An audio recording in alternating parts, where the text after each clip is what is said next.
there's a college team that could beat the Wizards. Without Anthony Davis and Trae Young, I was like, bro, those would beat them by 40. 40. You take the Wizards team that lost to Bam and you put them in March Madness, they're running through that bracket. No team is coming close. My favorite player of the whole weekend, Cone Carr from Michigan State, bro. Highlight reel, bro. That dude, man. Did you try to buy Jay-Z tickets for the presale today? No, I would I want to go there. I want to go to New York so bad. 104 or 240,000th in line. It was like 239. What are the tickets like? I can't. So I went. Yeah. Obviously, there was a pre-sale. Well, Yankee Stadium doesn't have 300,000 seats, so I'm probably not getting a ticket. Anybody that has hooked up on some Jay-Z tickets, holler at me and Matt. He's more athletic than Zion Williamson. He's a big dude, and he's a lot of fun to watch. If you're gonna beat Kobe and cheat to beat Kobe, where they're fouling with 2 minutes left to extend the game while you're up 25, and if you're gonna do that, stop at 81, man. Don't go to 83.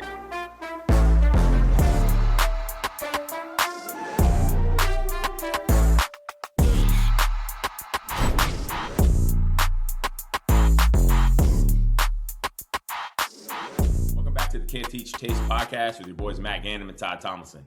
What's good? What's good, bro? Week 1 down, March Madness. Yeah, on the Sweet 16. Yes, sir. Long weekend. Took an early flight out to LA for some meetings for work this week, but had to take a couple minutes to hop on here and chop it up, man. Yeah, man. Yeah, a lot of stuff to chat about since we last spoke. Yeah. I mean, one thing we didn't talk about we got to talk about is Bam Adebayo's 83-point game. You know what I mean? Dude, I turned that game on. I forget who texted me. It was like, they were like, Bam has 70 or 72 or whatever. No, it was like 70. And there was like 4 minutes left. Right? So I'm expecting to see a close game. You turn it on, they're up 25. They're playing the Wizards, who have their 4 best players sitting. They're not trying to win. And I'm watching, and they're feeding Bam, which is okay, I guess. You know, you're blown. But in reality, I guess it's not okay. And here's the problem. If they were trying their best to surpass Kobe's 81, which Kobe's 81 was in a close game. They needed every point of it that he had. He was hitting threes. He was hitting contested shots. He was going to the rim. Bam, what did Bam shoot? Like 40 free throws? I mean, it's like, you know, it wasn't basketball, at least in the 5 minutes I watched. Obviously, I didn't see the 30-point fourth quarter where he was out of his mind, right? Here's where I'm going to leave it because I'm going to let you take it. All I can say is if you're going to beat Kobe and cheat to beat Kobe, where they're fouling with 2 minutes left to extend the game while you're up 25, first of all, Spoelstra should never allow that. He knows better. He's one of the greatest coaches of all time. You know better. That's not okay. And if you're going to do that, stop at 81, man.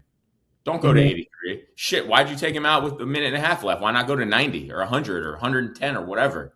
You know what I mean? I mean, I saw the dude shoot 1 of like 12 from the field in the time that I watched. Obviously, they were double teaming and stuff, but I just never seen anything like that. I've never seen a team up 25 fouling to extend the game. What did you think, man?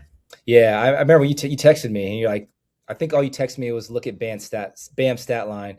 I go on my phone, and I'm driving, and I had to pull over because I looked at it. It was like 73 points, and I couldn't fucking believe it. I was like, what's going on? And then you were actually like, I couldn't get the game on my phone, so you were talking me through like the play-by-play, and it was just like horrific. It just sounded like, first of all, a lot of people in LA are, I mean, talk about pissed off. Like, this is the land of Kobe Bryant, bro. They are hot, dog. It's weird. It doesn't even feel right for Bam to have the second highest. And Bam's a great player, bro, but to pass Kobe just feels so like wrong. You know what I mean? In the last couple of minutes from what you were describing and from what I've heard, and I went back and saw like it just wasn't basketball, like the last part of that game, probably the last 6 minutes. I think even JJ Redick or somebody else said like I wasn't really watching basketball like that. I don't know what the fuck that was, but it wasn't basketball. But to your point, when Kobe scored, you had to take a lot of shots to get 80 points. Doesn't matter who you are. He's taking a lot of shots. But it was a real game. It was in the flow of the game. They needed, the points Kobe was putting up. So, I guess it's not Bam's fault. I guess you're going to put him in there and you're going to try to break the record. But it wasn't basketball. It just felt like an unauthentic 83. At the same time, shit, you're scoring 83 points in an NBA game. It's crazy. Like, I don't care who you are. It's like hard as hell to do, and Bam's a great player. But it just doesn't feel right for him to have the second highest scoring game of all time. And who knows about the Wilt game, man? There's no video of the Wilt game. That's another story. That's like the moon landing, bro. Like, did it really happen? It did not happen, whatever. But yeah, so it doesn't sit right. Kobe being the second on that list always felt right. You know what I mean? And but it just wild. 83 points in the game is a ton, but the way it was done at the end was kind of like just it wasn't like an authentic 83, I guess you can say, right? So I'll leave it at that. I mean, the Wizards started double teaming him like literally, 70 feet down the floor towards the end. But like you're getting beat like that and you're down all those points. Like, I don't know why they didn't start double teaming him earlier. It's like, yo, you're not getting 81, which is they tried to do, but it was too late. It was too late. Yeah. I mean, the rest wanted him to get it. Like everyone kind of wanted him to get it. Like some of the fouls were like, you know what I mean? Mm-hmm. Like you don't blow the whistle when a team's down 25 or up 25 with like 3 minutes left. You know what I mean? But they blew the whistle a lot. Obviously, they were playing tough defense, but they should have started that in the beginning of the fourth quarter. They should have held him to 65. Yeah, it bugs me. Obviously, Bam's a beast. He's an Olympian. He's probably a Hall of Famer, right? Like great player.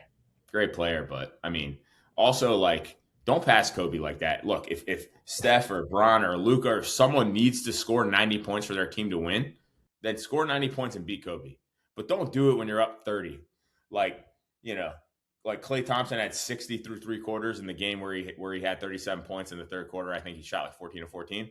Like, what is Steve Kerr going to leave him in and let him shoot 40 shots in the fourth quarter to beat Kobe in a game where the Warriors are up 30? There's just no way. That's a good point. Now, see a game like that, that's more impressive to a real basketball fan, someone who watches the game. Like that Klay game, it was more impressive than Bam's 83 to kind of, to your point. I mean, the way he did it in the flow of the game, when the game still mattered, once it was out of hand, anybody can just jack up shots and get to a certain point total. And again, anybody scoring 83 in any level of basketball is wild, let alone the NBA. Even though that team that the Wizards rolled out there, I don't know if it's, a real NBA team. They're professional athletes though, right? So, but yeah, I agree with you. I mean, I remember the Klay game. First of all, I challenge you to go watch highlights on that. Just like you type it in YouTube, there's a million cuts of it. If you haven't watched it or you haven't seen it in a long time, I watched it like 6 months ago, or maybe it was before the season, or maybe at the beginning of the season. But I remember that game because I lived in Vegas at that time. It was the beginning. It was the second half of the season, beginning part of 2014. Is that right? No, 2015. And you could bet in Vegas. So I remember betting on the under. I don't know why I did that. They hit it through the end of the third quarter for the game because Klay went bananas. He had 37 points by himself, didn't miss a shot. It's incredible. That, to your point, I mean, that's the most, outside of Steph's 73-9 year, but that was like maybe the most prolific thing that I've ever seen on a basketball court that I watched live.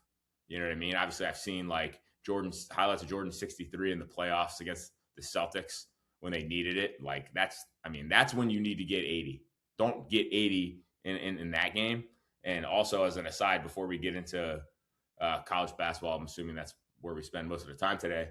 Some dude tried to tell me that there's a college team that could beat the Wizards without Anthony Davis and Trae Young. I was like, bro, they would beat them by 40. 40. 50. You take the Wizards team that lost to Bam and you put them in March Madness, they're running through that bracket, and no team is coming close to beating them. That's the worst take. You might as well, whoever that was, you might as well say their name publicly so we can all.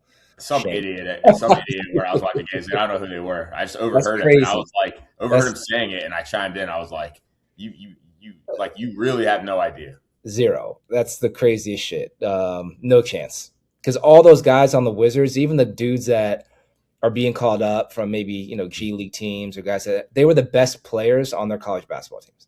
I mean, Justin Champagnie, Bub Carrington, Alex Sarr. Sarr beat these teams by himself. It's just it's some of the worst takes when people say stuff like that. Like when they say, whatever, a college football team could beat the Jets or the Raiders. Like they would lose by 70 points. And everyone would get hurt. It would be bad. Yeah, it's such a different level. The jump from because like a majority of those players on those teams don't make it to the NFL, and the ones that do aren't going to get any playing time. There's like a small percentage, Same with the NBA. It's absolutely absurd to think that there's even a remote chance of that happening.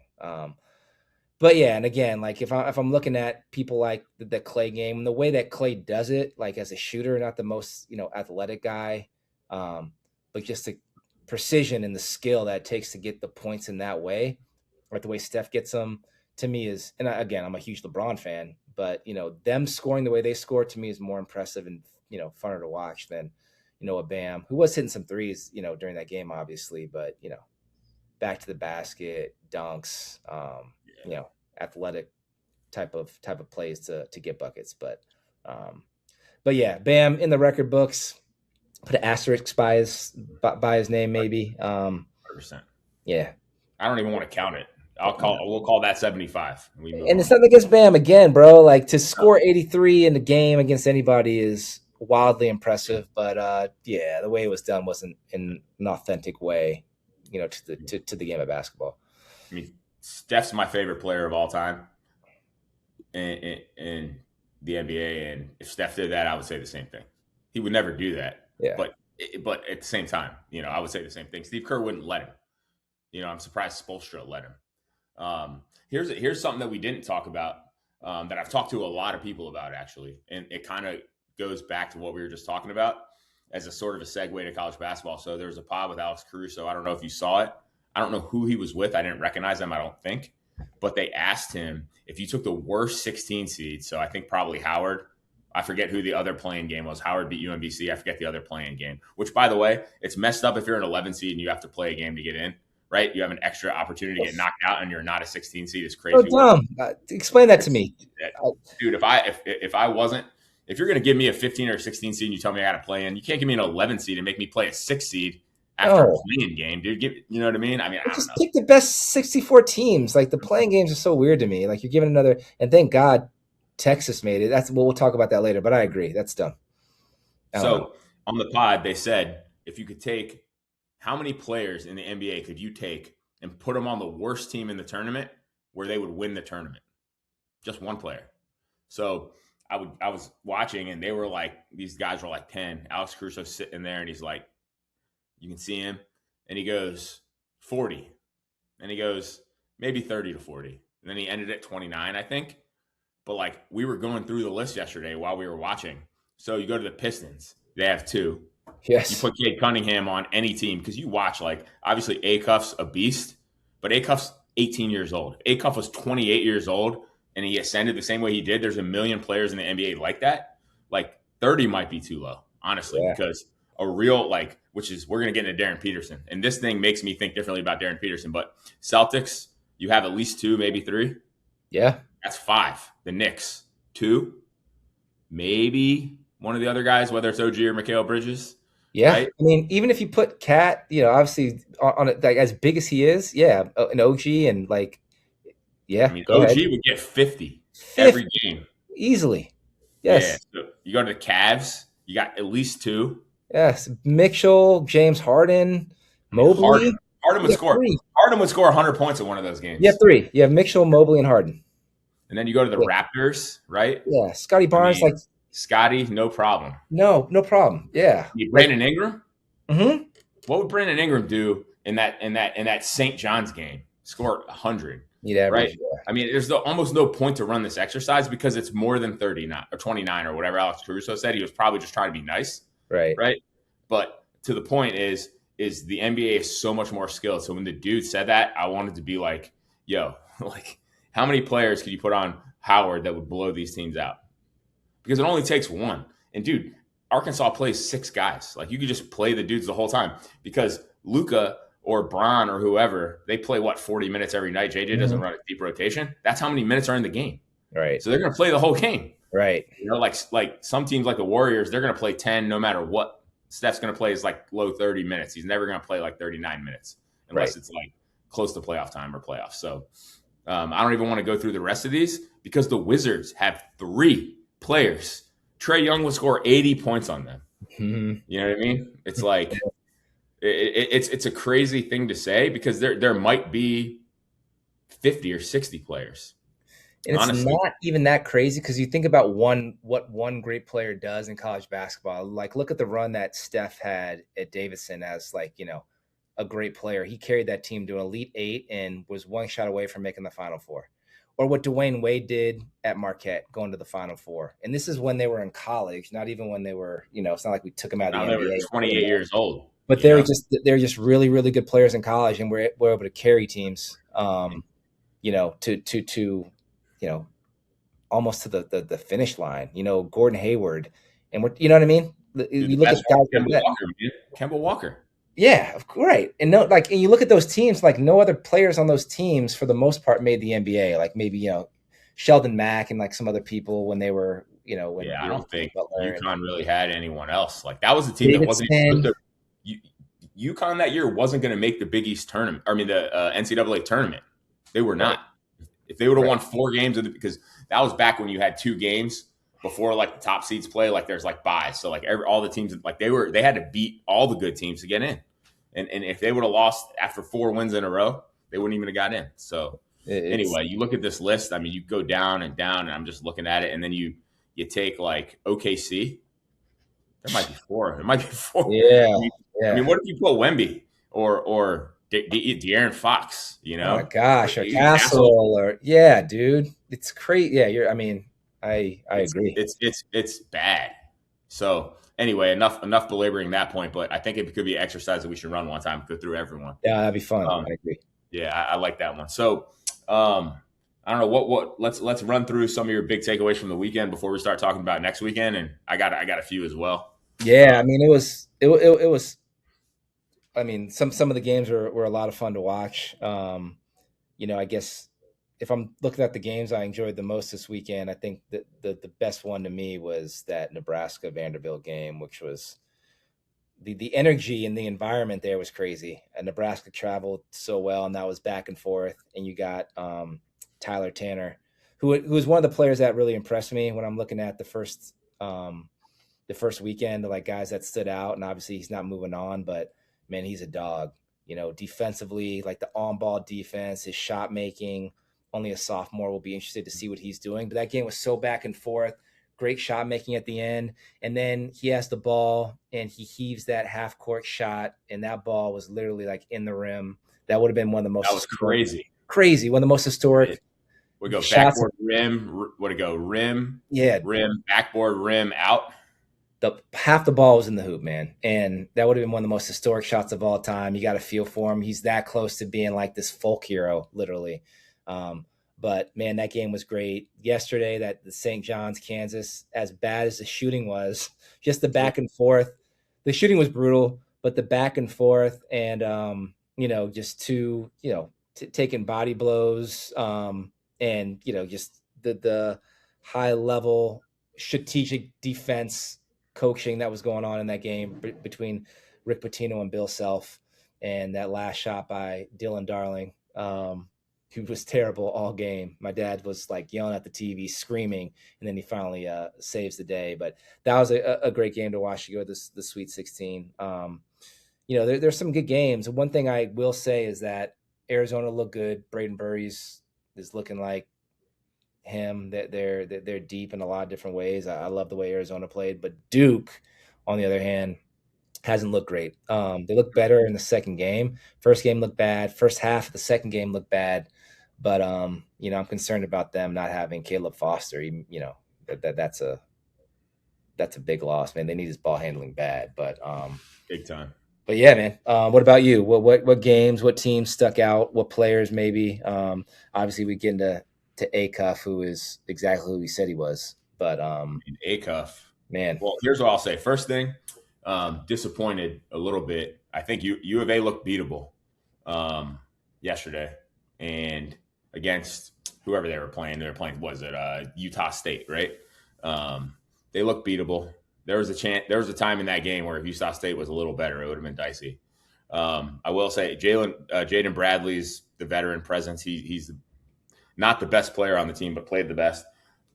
Braden had a little bit of a tough game, but hit that step back like that. I mean, that was an NBA. That was an NBA shot, and at that moment, dude, how much money he just buy himself with that step back? It's a great shot. And yeah, I mean,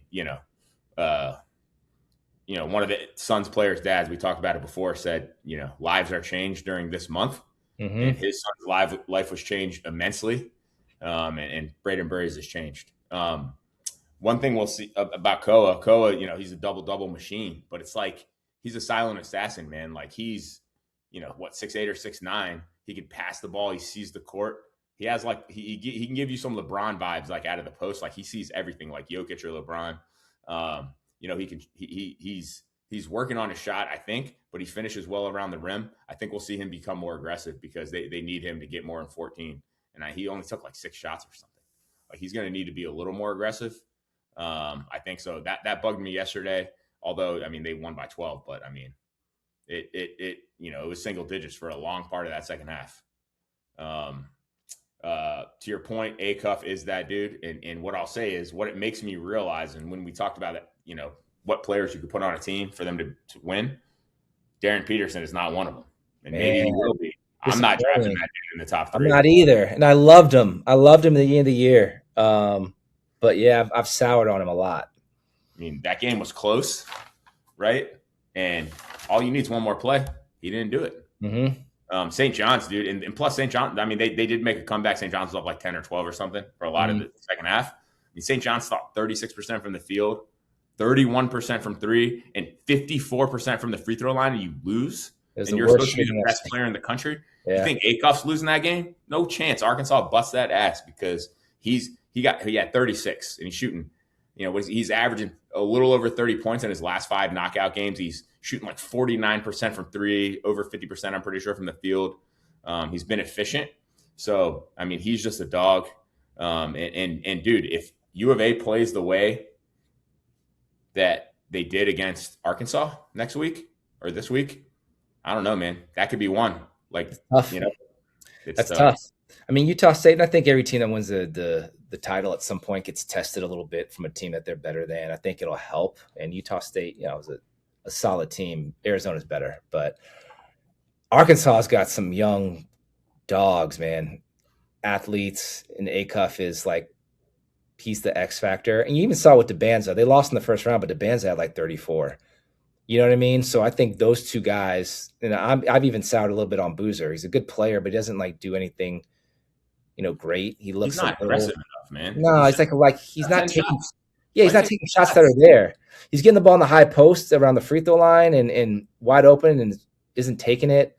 So I think those two guys, in my opinion, right now are just head and heels, and they're them. Like they're the X factor. They're not going to lose. They're going to be aggressive. They're going to take their shots and hit their shots. So,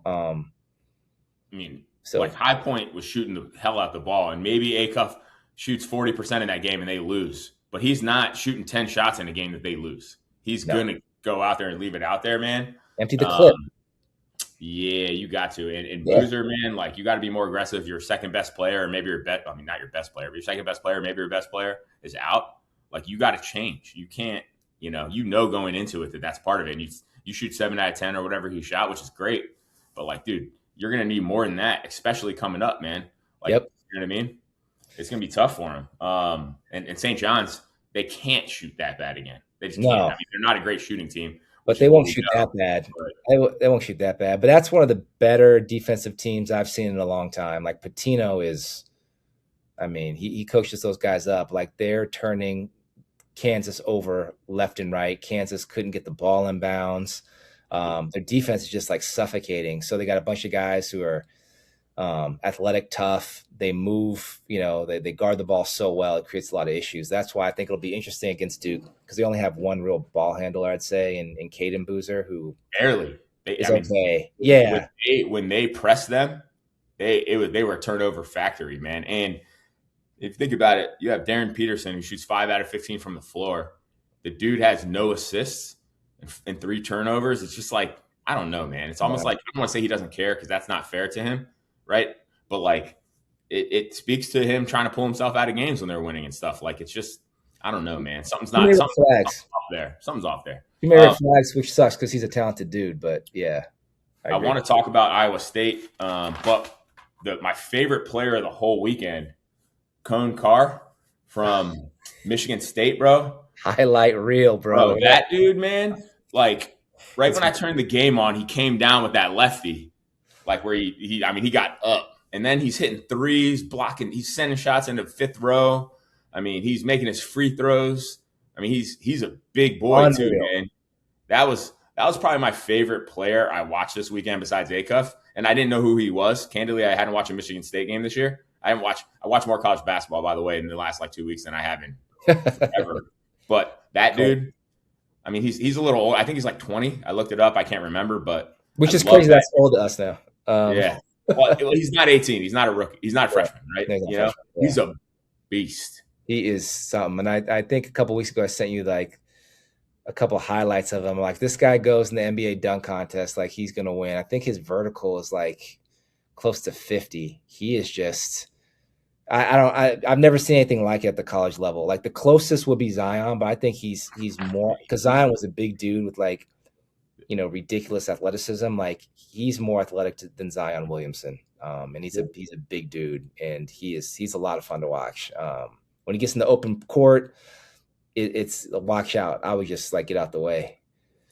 Yeah, dude, he looks like an NBA player out there from a physicality and athleticism. Oh yeah, he's a grown man.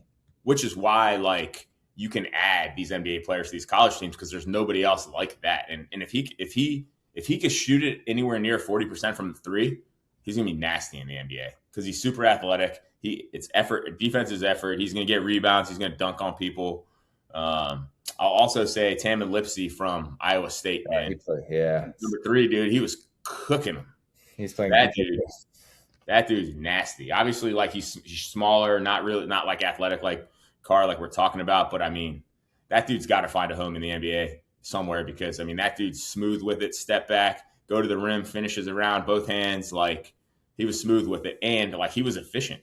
He wasn't volume shooting it like that, man. He was just nasty. That dude was nasty. And Iowa State played great, man. And nasty. I'm gonna butcher the name. Ivanovic or whatever, number 22. Oh, he's like the Russian guy or whatever. That dude's a player.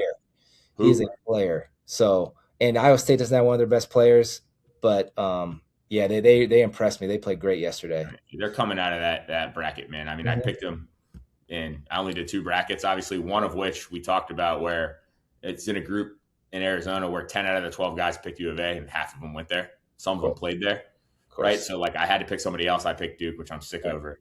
I should have just picked Iowa State or Houston.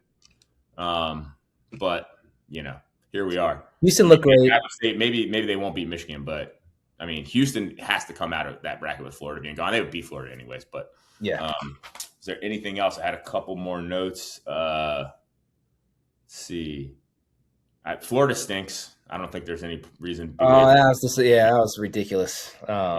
Iowa played great, but that last play, Xavier Lee, I don't know what he was doing. You got to look to shoot. He played pretty well in the game, but I don't know what that was. I don't know either. You got to get a shot off. You didn't get a shot off. You weren't even looking to score. Like, you act like you had like 8 seconds, man. There's like 4 seconds. Off a timeout. It's just like, what are you doing? That was bad. Also, I can't believe that your boy for St. John's, 0 for 4. He airballed 2 threes. We got to talk about Darling? We got to talk about the first half of that game. I think there was 4 or 5 over and backs. There was 2 over and backs back to back. Literally go down. Kansas turns it over and back, and then St. John's goes down and does the same thing. I've never seen that before in a basketball game. It was ugly. I mean, dude, some of it was St. John's defense. Some of it, the fact that Kansas is throwing the ball away. Mm-hmm. I mean, talk about the under. I mean, that game, like, I was at a bar by the house watching. And somebody was like, one of the homies was supposed to come meet me, and he ended up showing up late. So I was just staring at that game by myself. I wasn't distracted at all. And I mean, watching that first half was painful. Bad. But Ejiofor from St. John's is a beast. Big East Player of the Year. I mean, he's always the kind of the X factor for them. If he plays well, they always have a chance. But bro, Patina calling a play for homeboy when he's 0 for 4, he's played like 30 minutes. He's obviously avoiding shooting because what did you say? He was like 1 out of 29 for his last 30 shots before that or something like that? Bad. Yeah, it wasn't good. And there's 4-6 seconds or whatever, and they call a play for him, and he goes to the hoop and lays it up and wins the game. And with the right. My man's left-handed too, with the right. I mean, I watched his jump shot is broke. That left, I mean, he missed. I mean, he might have airballed one by this much, wide open. Yeah, tough to watch. But he lays it up with his right, and Patino, full suit, suited and booted, doesn't even crack a smile. I saw Like that. Smooth. it was a Kobe moment right there. Smooth. I love that you Dude, that noticed was that. crazy. I love that you noticed that because I saw that too and I loved it. He's kind of adjusted his suit, his lapel a little bit, and walked over to shake the Self's hand. I love that. I love Patino, man. I don't know. He's like a mobster. He's a G, bro. The suits and he is the G. But yeah, there's no emotion. He was just like on to the next. Yeah. He's like, this is what we're supposed to do. This is why I'm here. Yep. Obviously, that was probably the coolest moment of the round was that when he just. I love that. And St. John's, man, basketball, long, dude. History of state. They haven't been to the Sweet 16, I think, since like '99, maybe or something. It's been a while, and it was before I was in college. And Patino, you got to. I mean, he's gonna. Yeah, he had the top 3 college coaches of all time, man. From what he did at Kentucky to Louisville, right, to then having success at Iona. Now at St. John's, he's done it everywhere. Just one of the goats in coaching. Yeah, but I think it was the 4th time they said that there was a matchup between coaches that had won multiple championships, or maybe won a championship. I can't remember, which is awesome. And I'll say this too, Duke stinks. Obviously, we talked about that, but they played TCU, and Jamie Dixon does what Jamie Dixon does. Most people probably don't know why I care about that, but I was in college at Pitt. I think Ben Howland was there our first couple years, and that was, we had Brandon Knight was a 13 All-American. I mean, we didn't have the talent, and Ben Howland took him to maybe the 16. Mm-hmm. Jamie Dixon took us to the 8 in 2008 or 9 with Sam Young and DeJuan Blair. James Harden committed to Pitt, and Jamie Dixon's the reason he probably didn't go. But I wouldn't go because Jamie Dixon plays the same game he's been playing for 25 years, which is defense, which is great. It's Big East basketball. Play defense, be tough, don't turn the ball over, run your sets. But you can't win games like that because you're not scoring more than 60 points. I think they scored probably 130 points or something like that between the 2 games they played. If Duke ran into a different 8-9 seed, it might have been different. Obviously they pulled away in the second half, but it's exactly what Jamie Dixon does, man. The over-under in that game was I think they were a couple points below it, and you can't bet the over because unless Duke's going to score 90 plus because TCU can't score. Not because the players aren't capable, because Jamie Dixon runs that type of offense. Right. Hold the ball, shoot early in the shot or late in the shot clock. You don't try to push it unless it's there. And some of the things are basketball principles you want to do. But if you're going to beat Duke, you can't play the same game you would play in a normal game, which is what they did. So I don't know what you would do with that team because I don't know the team well. I just know exactly what they're going to do. Yeah, that to your point is Jamie's style. And I think at the end, even with Howland, who kind of does the same thing, and then Mick Cronin at UCLA right now, they all kind of coach the same way, and players don't want to play in that type of system, man. So they have a hard time recruiting because, guys don't want to, they want to be a little bit more free, which is interesting because Patino has those same defensive principles, but they're a little more up and down, right? Even though they're not scoring as much, it's not because they're not trying to score. They're jacking up shots. They're just not hitting them.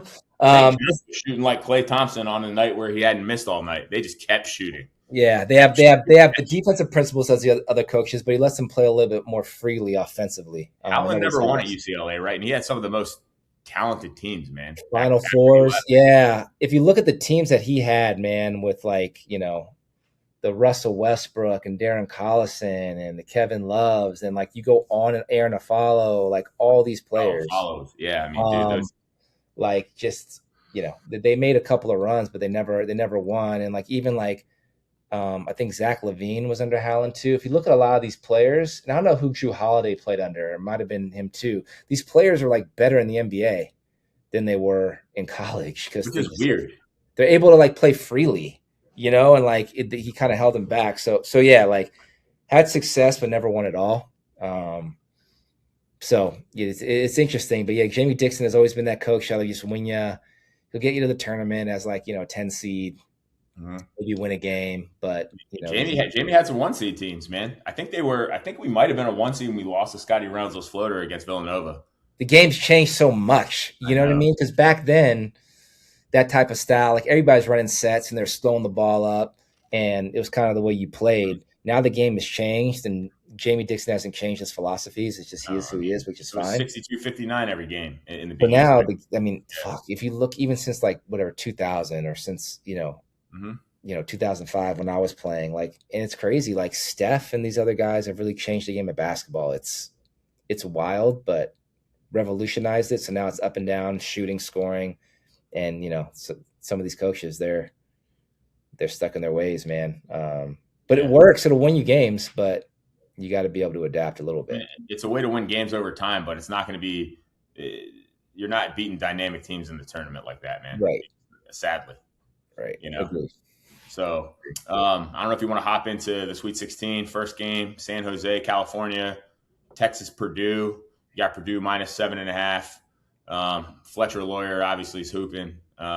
He played great yesterday. Yeah, I mean, I think you like Texas more than I do. If I gun to head, I'm picking Purdue. I think Texas, they're 11 seed that play in the play-in, but it's still like Sean Miller. It's Texas. It's not some kind of Cinderella small school. They got players. Purdue is the number 1 ranked team in the country going into the year. They played terrible down the stretch. Sean Miller from? There you go. There you go. See, there's a long lineage. Yeah, they tried to get him to coach after Jamie Dixon, and he wouldn't. I forget where he was coaching. Was he at West Virginia? I forget where he was. He wouldn't. Well, he was at Arizona. But it was after that. It was in between me. I don't know. Oh, okay, but anyway, I think you got to pick Purdue there. We got to get my boy at Barber though. The point guard, Braden Smith for Purdue. Yes, Braden Smith. Yeah, he needs to line up bad. Come on, like he must have Kevin Durant's barber. Like, what are you doing? First of all, your haircut. I mean, come on, man. You got that beard, and it's literally like he just took Clippers and he didn't even. There's no blending at all. I don't know what he says when he goes to the barber, but he needs to say something else. That kills me every time. He's a hooper. He's a hooper. He's a little undersized. I don't know how he'll translate to the NBA. He made his free throws. He's clutch, handles the ball well, makes good decisions. Like, we had some money on Purdue, and I just feel good about game in that situation because I know he's going to make his free throws. He's not going to do anything dumb, but he needs a barber bad. And they're in San Jose, man. I know a spot in Walnut Creek, dude. Maybe like 45 minutes. I'll send you up there. I'll pay for it, bro. Get that beard cleaned up before you're on national TV. 16, man. Come on, brother. Purdue's one of those rare teams whose top players are all seniors. Their 3 top players are seniors. For the most part, which is we're not going to see a whole lot of that. It's like Jaden Bradley. He's a really good college player, and he's going to be a fringe NBA player, kind of like maybe Caleb Love or someone who's better than I thought he was in the league. But it's like that, Yep. It's so different. Like, you have teams full of Braden Burries and Koa, or you have these guys. Yeah. I mean, you look at the top teams, the teams in the Sweet 16. Like, tell me how many teams with their top 3 players are all seniors or upperclassmen. Like, most of these teams, they might have one of their top 3 players as a senior and upperclassman, but a lot of them are going to be freshmen and sophomore. They're one of the rare teams that have that leadership could serve them well. The rest of the tournament. So I'm going Purdue with that one. Yeah, -7.5 is tough. That's a lot of points. I don't know what I'm going to do there. If I'm betting that game, I'm probably parlaying it with another game and buying that spread to, like, you can buy it by 3 points, buy 4.5 or something like that. Next game, Nebraska. I didn't write down who they're playing. Who they got? Iowa. Oh, that's right, Iowa. And by the way, the point guard for Iowa, number 14, that dude, man, which my boy said, Rico says he's supposed to be a first-round pick. That's what they're saying. He was from he went to Drake and then he transferred. But yeah, I'm seeing that he's a first round. Yeah, it's interesting. His decision making is a gravesite, although he can hoop a little bit. I don't want to see him shoot another step back. I kind of like Iowa to win that game, though. Interesting. Yeah, Iowa did play really well yesterday. Nebraska's got some good players. I'm going to go Nebraska. It's -1.5, so you might as well take money line. Yeah, they're in Houston. Tavion Banks, man, I don't know. We'll see. It'll be a good game. I think that'll be a good game. I think that'll be a tight game. It will. Next one, San Jose on Thursday. University of Arizona -8.5 versus Arkansas. I'm taking Arkansas +8.5 all day. Okay. Yeah. I'm taking that too. I'm taking Arizona to win, but I'm taking Arkansas. Yeah. I mean, in this bracket that I have, I picked Arkansas to beat U of A. Obviously, I don't think they will. They might. I kind of want to see Acuff win a chip. I don't think Arkansas can. But you know, um, I want to see, man. I mean, this guy's changed his life already in the last 5 games, averaging 30 points. I think he only had one game below 30 in that. I think he had 24 in one of the games in the tournament for the conference. But this guy's going to change his life. I mean, imagine if this dude, even if they lose, what if this dude puts up 38, 40, and they lose by like 6 to Arizona? I mean, this dude, I don't know if he can be the number 1 pick, but I mean, shit, he might be 2 or 3. I think at this point he's put himself at the number 2 spot. I personally 2 or 3 people might say loser. Well, I think DeBanza's been the number 1, and he's never. I mean, DeBanza played great. I think he led the country in scoring, but I wouldn't fault the team for taking Acuff. But I think no player has. DeBanza started as number 1. He did nothing to hurt himself. I think nobody has helped themselves more through the course of the year than Acuff, or especially over the last couple of weeks that people are really starting to see him. You know what I mean? So. Yeah, this Cohen Carr character, beast from Michigan State. This guy, obviously, I want to see Koa get more aggressive. And if he can do that, I think Arizona is going to be tough. I do too. Picking Arizona, but I'm most excited for. Well, there's 2 games, but this is one of the ones that I'm most excited for. So I'm going Arkansas plus 8.5. Although I think U of A wins. Although if Arizona loses this game, I'm winning that bracket, even if Duke doesn't make it all the way. True that. Yeah, that's true. One person has Michigan, so maybe that. And he's actually ahead of me. I'm 2. I'm second. He's first. They give you 10 points for every first round game, 20 points, 30, 40. You know what I mean? Each goes up. Mm-hmm. And I'm after the first 2 rounds, I'm second. That's doing good. And Grayville's name is Big Wave Dave. I think he's third. Grayville. So next game, Houston minus 3.5 against Illinois. This is actually in Houston. I think Houston's covering that spread. That one could be 10. So maybe I do too. I like Illinois though. I like Wagner. I think Kylan Boswell is a good point guard. Stojakovic, I don't know if you saw his son. He's good. He got 20 off the bench. Yeah, he's been a great player, man. McDowell's All-American, went to Stanford, transferred to Cal. Now he's at Illinois. He's a good player. They got some good players. They got to fix that. What you just said. McDonald's All-American. Mm-hmm. And he's on his 3rd squad now. Yeah. It's crazy. I think the solution is you get 1 free pass where you can transfer because the coach, I sent you that thing. Coach lied to you. Coach, quits or leaves or, does something goofy, or maybe they told you that no other point guard was going to come that year. Kind of like how the Ravens said that Trey Hendrickson was going to play with Max Crosby. They tell you that. You get there, he's gone. You could dip. But after that, man, they got to go back to sitting out a year. We need to do a whole pod on how to fix this. Mm-hmm. I agree. I agree. They want to fix it because it's a business and they're making a lot of money. But and one thing I will say about Houston, they won by 25 or whatever. Their team wasn't shooting very well. They're going to shoot better than that. Mm-hmm. So we'll see. I got Houston too, though, but I do like some of the pieces. Minus 3.5 at home is crazy, though. And it's not a home game, but it's a home game. I mean, they're going to every casual basketball fan that buys tickets is going to root for Houston. Any Sampson team is so well coached defensively. I think they'll slow Illinois' offense down. He hasn't changed one bit in 20 years. He looks exactly the same. I know he hasn't. I love Kingston Fleming and some of the other guys on that team. So I got Houston in the Final Four. So I'm going with Houston there too. All right, moving to DC. Back to the DMV on Friday. And Friday, you got Duke minus 2 great ones. What's that? 2 really good games in DC on Friday. Yeah, Duke minus 6.5 against the Johnnies. I'm taking the Johnnies, baby. I don't want them to win. I'm just doing it for my heart is just telling me to pick the Johnnies. I don't want them to win, man, but they might, man. If my dad went to St. John's. A way to make a jump shot, they might win. My dad went to St. John's, so I wouldn't. Obviously, Duke is Duke, and they're well coached and they got good players. But I'm going St. John's there. I asked Ricky who the best player to ever go to St. John's was, that he couldn't answer. Which kind of bugged me. He didn't guess. Does he even know any players that went to St. John's? No. It might be Chris Mullen, but yeah, it's Mullen. Right? Yeah, I was trying to think of Meta World Peace or Ron Artest or whatever you want to call him. Yeah, they got. There's another really big one. Who is it? No, St. John's. Yeah, there's one more big one. That's like Chris Mullen and Ron Artest level. Oh, well, Mark Jackson went to St. John's. Mark Jackson. That's it. But as a kid, I loved Felipe Lopez. That was my guy. Hooper. He's not one of the best players, but he didn't No. do nothing in the NBA, but he was a hooper. When I was a kid, I liked Florida State. When I was like real little, I used to go to baseball clinics there I every know summer. I who loved it is. Bobby Sura, man. Bobby Sura. He was a hooper. He was a hooper. And what's crazy, and I missed out on it, is ALD released a throwback Felipe Lopez jersey like a year or two ago. Did they? I wish it would Oh have man, you missed it. did. I know. You know what's crazy about that team? Charlie Ward was on that Bobby Sura team. Guy wins the Heisman and goes to play and tries to play for the Knicks when he's like my height. Which is crazy. He played for the Knicks for a while. Yeah, I mean, he had some decent years with the Knicks, which is crazy. One of the best athletes ever. But Bobby Sura, if y'all know about Bobby Sura, look up Bobby Sura. He was a hooper. I mean, that guy made me like really think like, all right. And I was like, what, 5th grade or something? I'm like, all right, I can do this basketball thing. He's a beast. I didn't grow after like 7th grade, but that's another story.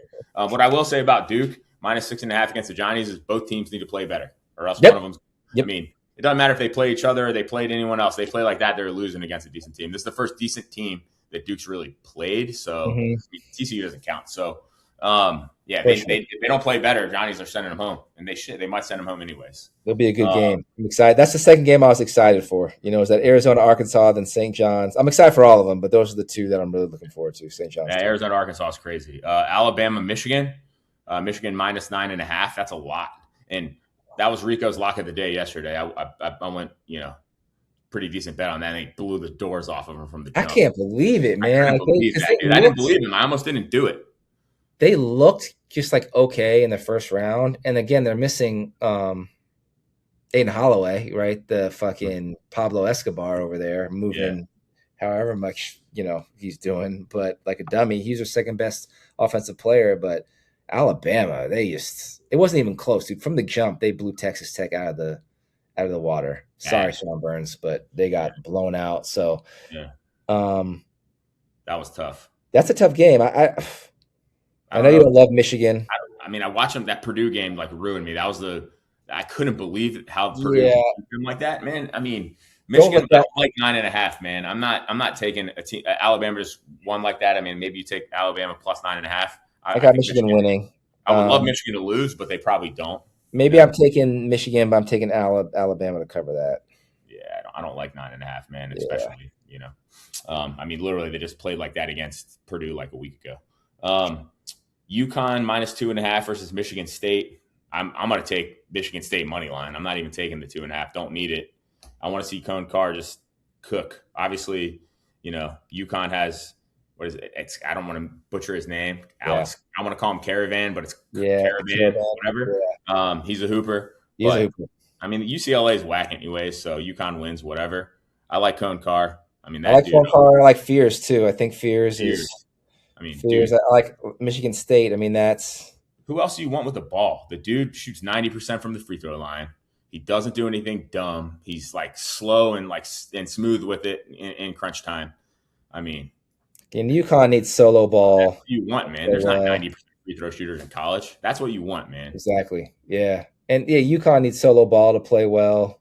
But I like Michigan State in that game. I think Michigan State. Izzo's a great coach. He'll have them ready. That's gonna be another great one. Yeah. Last one in Chicago, Iowa State -3.5 against Tennessee.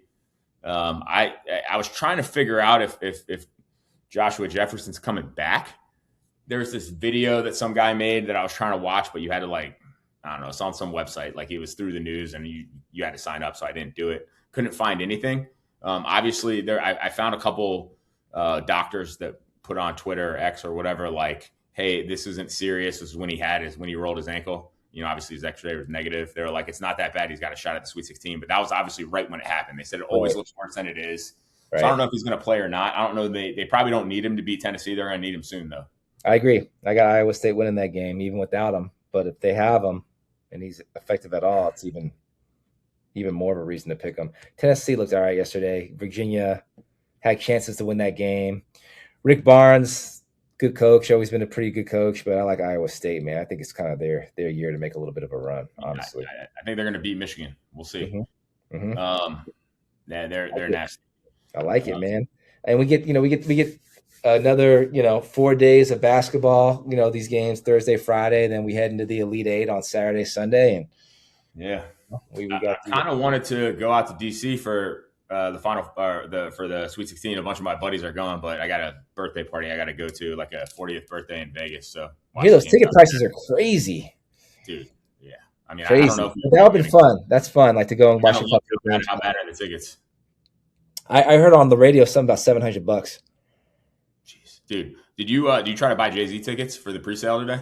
No, I would like. I want to go there. I want to go to New York so bad. I want to go. Friday night is the Blueprint.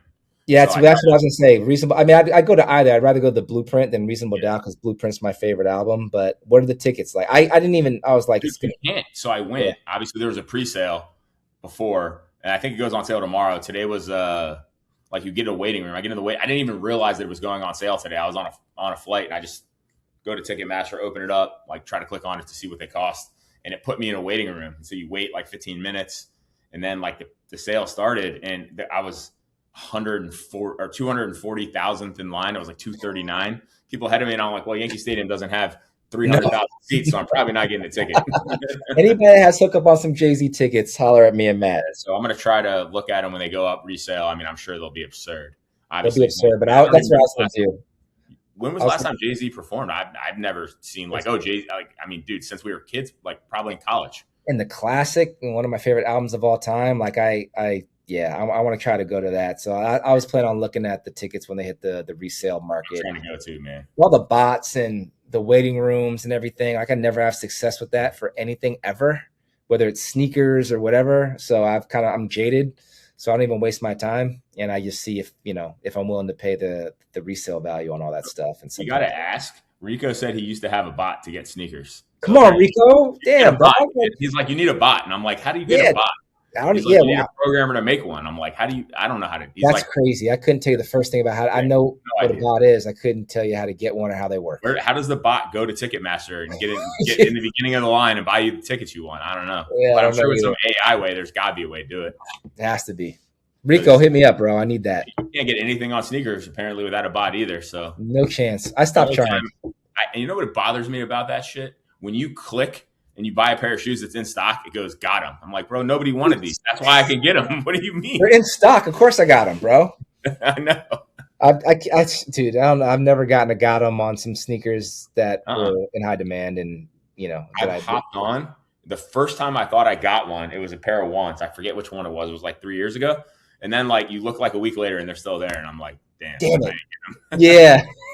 Exactly, right? They're still there. I don't want them. That's send them back. So shout out Jackson Smith and Jigba.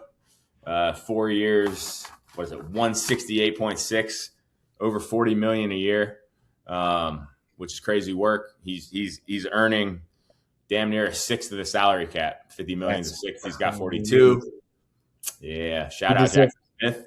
Yeah, RIP, LA Rams. Right. Yesterday's price is not today's price. No, that's what Puka's telling them. Home Puka already, but they didn't. Nope. No, you want to draft a receiver now? Just know you're going to be paying him $50 million in 5 years. That's what I mean? Crazy. What are you paying Jamar Chase if he makes 42? You got to pay him 47.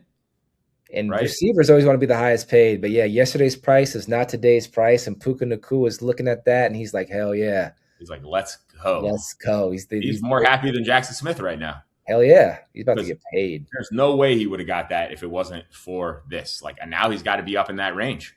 But with that said, Puka, get your money before you continue to go out there acting all crazy. Puka's gonna be in trouble at some point. He's wilding the fuck out. So get your bag first, man. Just chill. Like you're about to get the extension. Just wait until that's done. Dude, stop being a weirdo.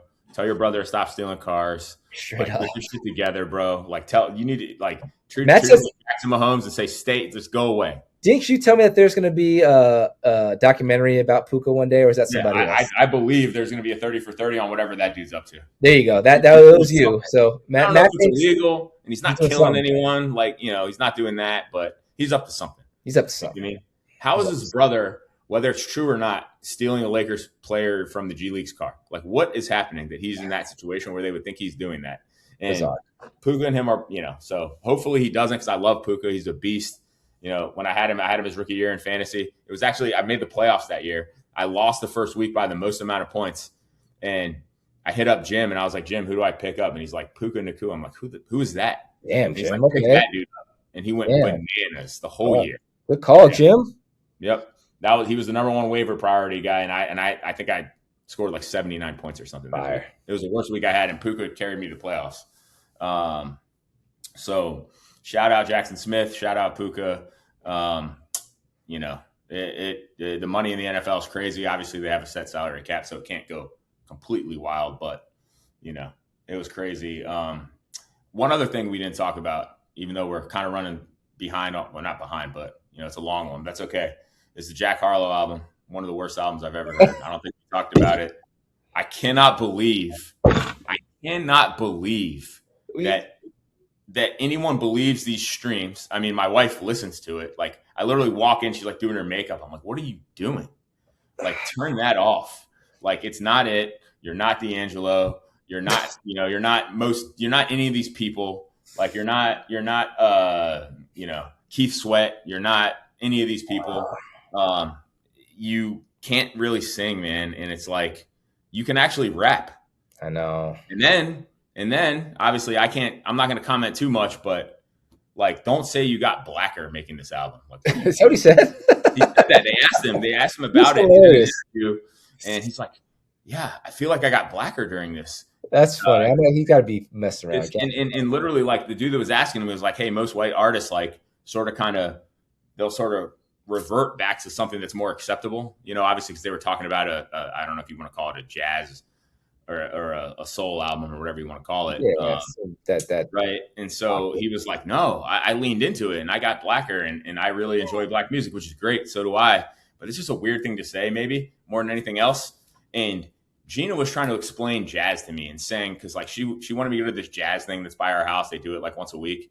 And she says jazz, and she said it's called jazz, which I didn't know this. Essentially, all the instruments play at the same time, but they don't really like play together. It's like almost a bunch of noises. Like, you have the piano, you've got the horn, you've got whatever else, and it doesn't really like make a melody. Like, how you make a beat and then you have a melody and it like fits, and then somebody raps over the beat. This is like, they turn the volume up a ton on these instruments and they turn the volume of the singer down. So she started playing me these like classic jazz, like you play Nina Simone. I'm like, Nina Simone can sing, of course the volume's high, right? And when you're listening to music, when they're in the mixing and mastering process, they'll be like, turn the drums up, turn the drums down, turn the voice up, turn the snare, turn these, like, that's part of the mixing process. There's a file for each part of the song. So the drums is its own file, et cetera. So you can turn them up or down, then you put them together. And then she was like, yeah, in jazz, a lot of the times, the voice is lower than the music. So she's playing me these, I forget where we were driving. She played me like 5 different artists. 4 of them couldn't sing. And I'm like, of course the vocals are turned down. They can't sing. Like, I don't understand what he's doing. The dude's got 23 million monthly listeners. Obviously has like a K-pop feature that is his most listened to song. It's like 2 billion streams. It's awful. I don't know who that person is, but they love that over there in Asia. I mean, he's smashing, but like, give me a Tyler Hero. Give me a Jack. Give me a Denver. Give me even What's Poppin'. I mean, kind of corny, but give me a. I love Jack, man. Yeah. Come on, man. Like, I love that, Jack, dude. man. I was waiting years for that. You hyped it up, and the rumor on the street is, you heard it here first, that Monica's his daughter's name, which nobody knows he has a daughter. So if that's true, maybe that's why it's called Monica, which is also weird to sing a love song album if it's named after your daughter. But that's another. It's whatever. What do you think he does, man? Is he going to go back to rapping, or is he going to keep doing this? I think he will. I think this might be like this might be his, honestly, Nevermind, or his, that's his, shot at doing something a little bit different. I don't think that's his pocket. I think sometimes artists want to try something new, and have fun with something else. It sounds like he'd been working on a rap album for like 2 years after Jack Man. I was listening to an interview, and he just wasn't feeling it, or wasn't inspired, or whatever. But I think like this will get him to rap, again, because I think there might be some people that are like, hey, man, so hopefully he comes back and drops some bars, man, because that's what I wanted to hear. I turned on the album, didn't know what I was getting, because there was really no, what the album was going to be. It's just a new Jack Harlow album. So people were, thinking there was going to be some raps and some bars on there. And you're the one that told me that you had heard it's an R&B album. was like a D'Angelo album. Yeah. And I cut on the first song. And I was like, he heard 4 and he said it was like awful and it was this. And I was like, there's no way, because Set You Free was a banger that he put out like a year ago. And what was the other track that he dropped? He dropped another. That Hello Miss Johnson one was weird. But, you know, that also a rap song. And then he dropped another. I'm going to look it up, man, and I haven't listened to a Jack Harlow song since that thing came out. And I won't. I'm going to try not to. It really bothered me, dude. I was mad. I told wifey if she keeps playing that, I'm throwing her phone in the pool or in the water in the rain. I mean, Lovin' on Me was a banger, but that's not it. It's you need to go to the ones on your phone. I mean, the one with Doja Cat was fire too. Just Us, Set You Free. There's one more, Tranquility, banger. Mm-hmm. Tranquility and Set You Free, and Just Us, all bangers. You know, rap vibes.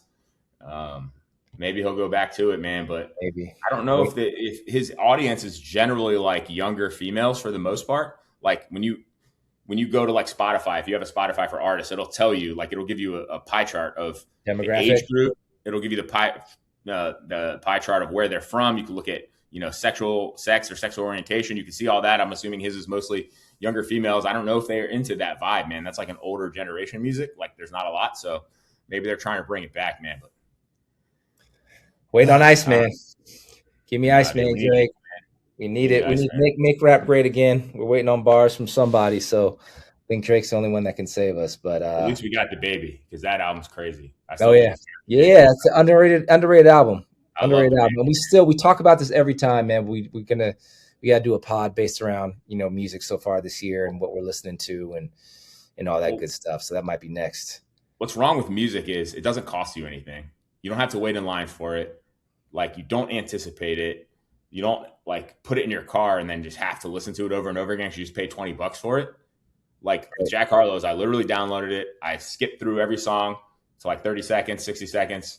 I think I had it on my phone for 45 seconds, maybe 2 minutes, and then I deleted it. But that's what's wrong with music, man, is that there's no investment that the consumer has to make. Once you spend $20 on something and you're young, like it's a lot to you. Like when you're in high school or, you know, you're 25 and you just listen to it. You just got to listen to it. So that's the problem with music. Everyone can do it. You can upload it for, you know, you could pay $90 to DistroKid and do it for free. Like you can go upload a song today, put a picture up there, however long it takes for Spotify and Apple to pick it up. Spotify's faster than Apple. It'll be up there within like a week and it's there. Right. And so people just don't care. And that's the problem. So people don't take it, you know, to heart as much. I don't know. I mean, I would never listen to him again if I had to wait in line and waited 2 years for that CD. And I bought that. I would throw it out the window and I would never turn that shit on ever again. And tell us how you really feel, Matt. I was so mad. I was actually like, it actually bothered me personally. I'm like, I don't know why, because there's not that many artists I really like, right? That you're really anticipating. And rap is in such a bad shape. Like G-Eazy's cooked, sadly. Right. Jack. I mean, you have The Baby, who I love. I mean, obviously we need Drake to drop. There's not a ton. Like, I don't really do any of the Griselda stuff. Like I tried, I just can't. And like, there's not much. I feel old. And so I'm like, oh, this dude's going to rap. He did not rap. So on the next pod, we'll do one. I'm going to, you know, tell you what to look for and what I'm listening to. Matt will do the same.